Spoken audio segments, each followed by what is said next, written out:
regularly donated blood, and there was actually a mobile blood bank that was coming by my school at the time, and I donated blood. A couple weeks passed, and then I actually got a letter in the mail saying that I had to go to the blood bank in Midtown because they had to tell me something about my blood. It was pretty obvious what it was, honestly, when I received the letter, but I went anyway. And then they told me the news that I was HIV positive, and they gave me a list of possible hospitals with programs that could help me kind of do what I had to do as far as HIV was concerned. I actually went to the Adolescent Health Center because I saw that it was tied to Mount Sinai, and on top of that, it was actually as furthest away from Queens as I could possibly get, which is where I'm really from. I was still kind of unsure what HIV was, so I didn't want to bump into anyone that I potentially knew or anything like that. Honestly, the first time I was there was kind of intimidating. I couldn't even bring myself to say HIV. It was something that was just, the words didn't even want to escape my mouth. Just seeing how I was treated by Dr. Francis, Tara, Maya, a level of comfortability developed.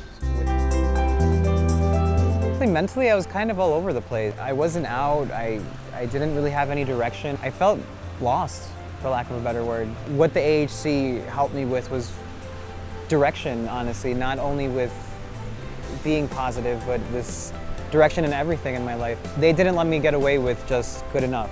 I graduated cum laude 3 years from a reputable school, and now I'm in grad school. I have a great job, and this is thanks to them, because easily if I fall into, I feel, a bigger system, I would have fallen through the cracks, and yeah, I would have been on pills, but that's just about it. I wouldn't have wanted to do better for myself.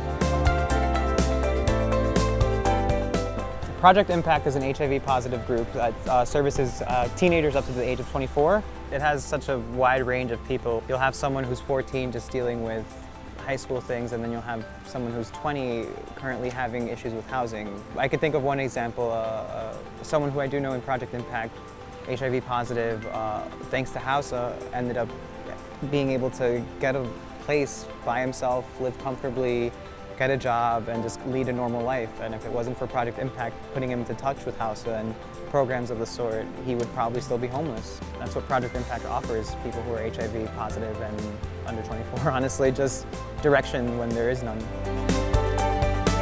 After getting my MBA in marketing, I'm actually looking forward to potentially working for a pharmaceutical company that develops HIV drugs and kind of just continuing being part of this, you know?